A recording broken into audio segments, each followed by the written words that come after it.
We're talking gold today with John Doody. He's the founder and publisher of Gold Stock Analyst newsletter. He also holds an annual conference where he invites his top 10 gold picks and top 5 silver picks. He joins us today from Florida. John, good to have you back on the program.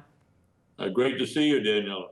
Well, I'm excited to have you on so we can talk about gold's run-up so far this year. The question now, John, is this rally we've been seeing sustainable? You know, I think so. There's a lot of things. I mean, you have to talk about gold as well as the gold stocks. But I think we're going to continue modestly higher for gold through the year.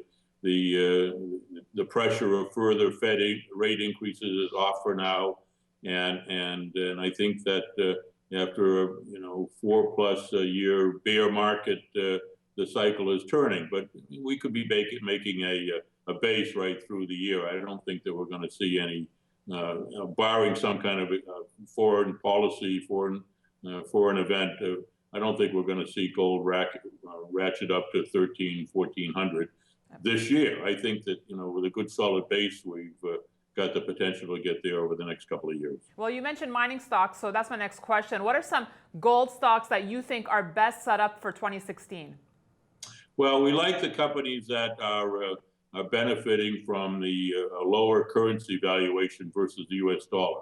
That includes the Canadian miners, as you know, the Mexican miners, Australians, and the South Africans. Although we follow 60 gold stocks in our GSA Pro publication, and we cover 5 South African producers. We don't like them as investments, but they've done very well this year, and it's really been a play on the falling rand. The actual mines in South Africa go deeper and deeper. The grades get lower. Interestingly enough, most great mines have grades get higher as you go deeper. But in South Africa, the grades go lower. 100 years ago, they mined gold at 1 ounce a ton. Now they're doing it about 1/10 of an ounce a ton. And instead of near surface, they're 2 to 3 miles down underground. So it's a really tough business to make any money. But the stocks, led by Harmony, Harmony's up 100% so far this year. And it's really a play on the rand, because the rand has fallen precipitously. And whereas in the beginning of the year, it took about 13, rand was about 13,000 per dollar.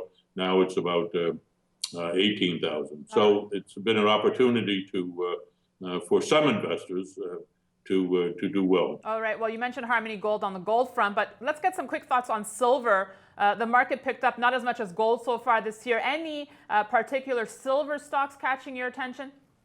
Well, we have actually the Fave 5s have 1 vacant position.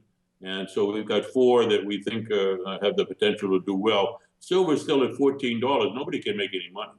And that's really the problem. And until silver gets to $16, $17, we're not going to see any profits out of these miners, and that's what their struggle is. So silver itself as a metal, at least until in the early going, is going to do better than the stocks.